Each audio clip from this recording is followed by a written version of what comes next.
The Declaration of Independence, July 4, 1776.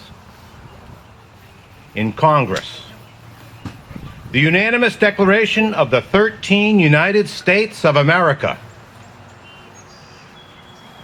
When in the course of human events, it becomes necessary for one people to dissolve the political bands which have connected them with another, and to assume among the powers of the earth the separate and equal station to which the laws of nature and of nature's God entitle them, a decent respect to the opinions of mankind requires that they should declare the causes which impel them to the separation.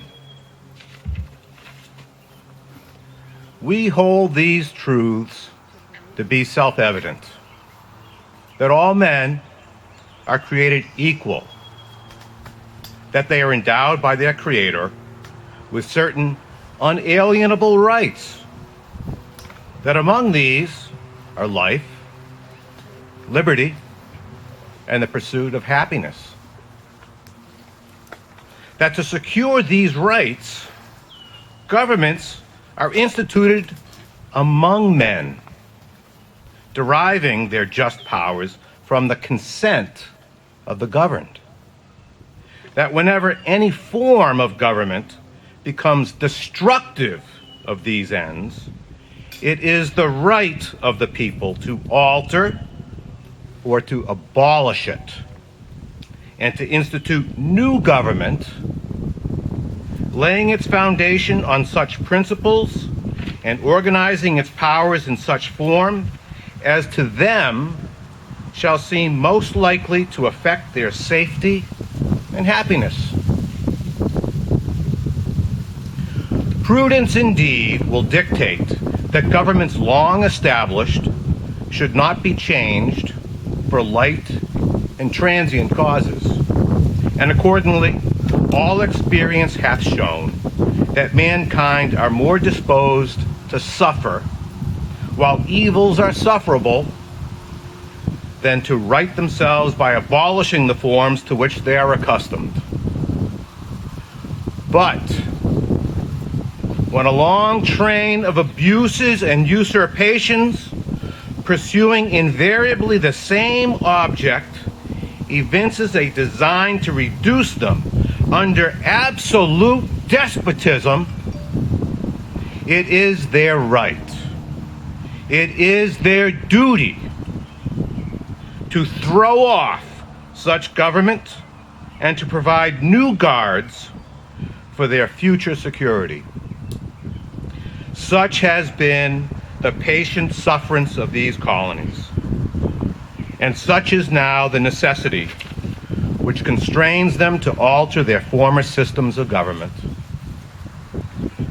The history of the present King of Great Britain is a history of repeated injuries and usurpations, all having in direct object the establishment of an absolute tyranny over these states. To prove this, let facts be submitted to a candid world. He has refused his assent to laws, the most wholesome and necessary for the public good. He has forbidden his governors to pass laws of immediate and pressing importance, unless suspended in their operation till his assent should be obtained. And when so suspended, he has utterly neglected to them. He has refused to pass other laws for the accommodation of large districts of people, unless those people would relinquish the right of representation in the legislature, a right inestimable to them and formidable to tyrants only. He has called together legislative bodies at places unusual uncomfortable, and distant from the depository of their public records for the sole purpose of fatiguing them into compliance with his measures. He has dissolved representative houses repeatedly for opposing with manly firmness his invasions on the rights of his people. He has refused for a long time, after such dissolutions, to cause others to be elected, whereby the legislative powers, incapable of annihilation, have returned to the people at large for their exercise, the state remaining in the meantime exposed to all the dangers of invasion from without and convulsions within. He has endeavored to prevent the population of these states, for that purpose obstructing the laws for naturalization of foreigners, refusing to pass others to encourage their migration hither, and raising the conditions of new appropriations of lands. He has obstructed the administration of justice by refusing his assent to laws for establishing judiciary powers. He has made judges dependent on his will alone for the tenure of their offices and for the amount and payment of their salaries. He has erected a multitude of new offices and sent hither swarms of officers to harass our people and eat out their substance. He has kept among us, in times of peace, standing armies without the consent of our legislature. He has affected to render the military independent of and superior to the civil power. He has combined with others to subject us to a jurisdiction foreign to our Constitution and unacknowledged by our laws, giving his assent to their acts of pretended legislation. For quartering large bodies of armed troops among us. For protecting them by a mock trial from punishment for any murders which they should commit on the inhabitants of these states. For cutting off our trade with all parts of the world. For imposing taxes on us without our consent. For depriving us, in many cases, of the benefits of trial by jury. For transporting us beyond seas to be tried for pretended offenses. For abolishing the free system of English laws in a neighboring province, establishing therein an arbitrary government, and enlarging its boundaries so as to render it at once an example and fit instrument for introducing the same absolute rule into these colonies. For taking away our charters, abolishing our most valuable laws, and altering fundamentally the forms of our government. For suspending our own legislatures and declaring themselves invested with power to legislate for us in all cases whatsoever. He has abdicated government here by declaring us out of his protection and waging war against us. He has plundered our seas, ravaged our coasts, burnt our towns, and destroyed the lives of our people.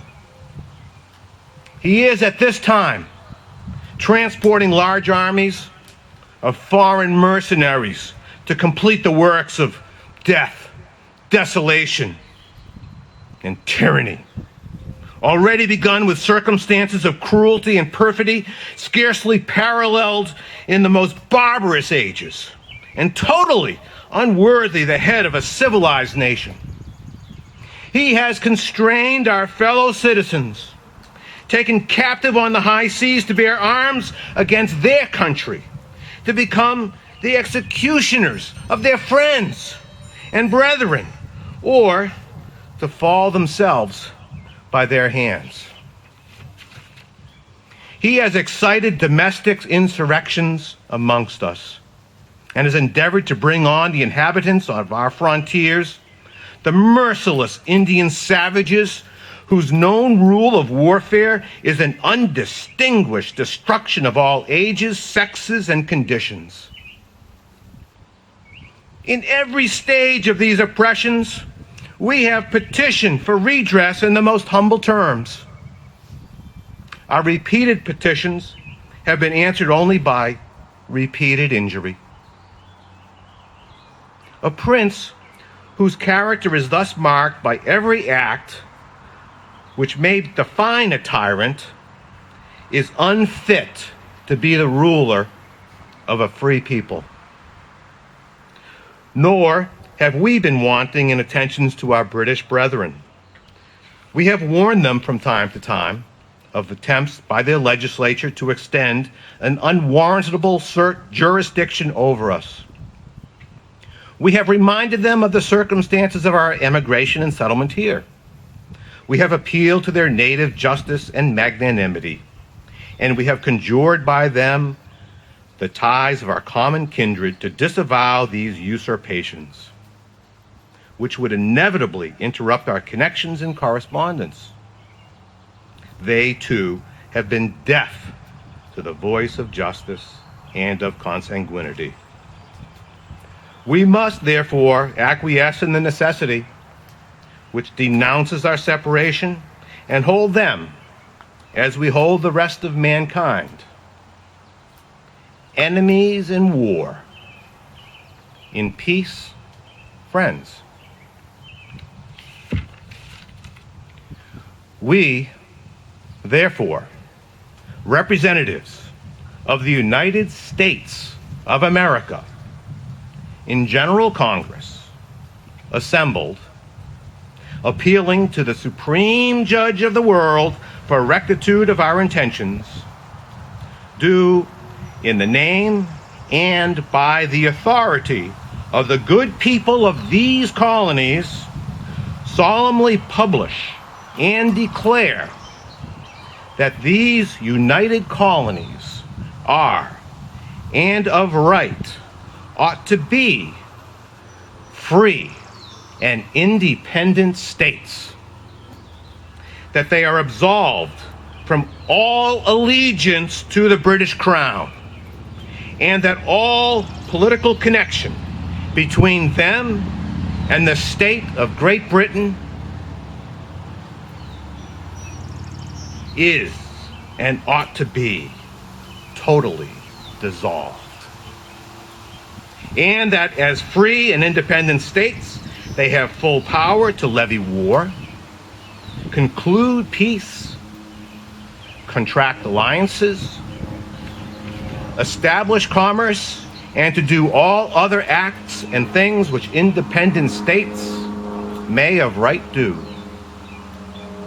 And for the support of this declaration, with a firm reliance on the protection of divine power, providence, we mutually pledge to each other our lives, our fortunes, and our sacred honor. Thank you.